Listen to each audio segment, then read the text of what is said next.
Günaydın, günaydın, kalimera. The Turkish and Greek Cypriot leaders have been meeting in Geneva in marathon talks to try and thrash out remaining disagreements over a new reunification deal.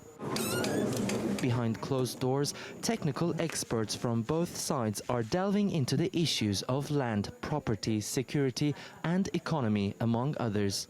Speaking to the press on Wednesday, the UN Special Envoy hinted that some progress had been made. We are on track. We have dealt with some of the most difficult issues. We have touched upon almost all of them.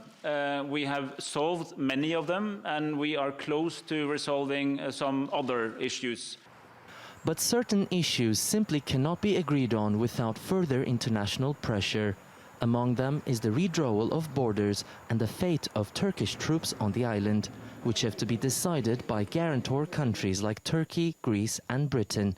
That's why an international conference on Thursday will bring those countries together, with the EU representatives and the UN Secretary General.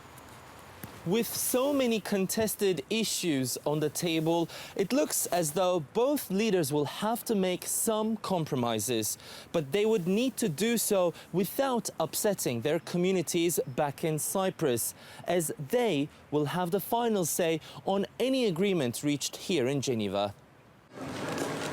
Many in Cyprus are hopeful for a peace deal, but they have their reservations. The older generation, I think, yes. They say they want to unite, they want for a solution, but I don't think they're ready. The last time they ever came this close to a peace deal was back in 2004. The Annan Plan, mediated by the UN at the time, was approved by the Turkish community, but overwhelmingly rejected by the Greek side.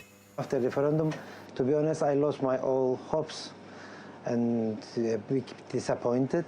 Now I can see that is people's, our, all the politicians that try to do something best for Cyprus.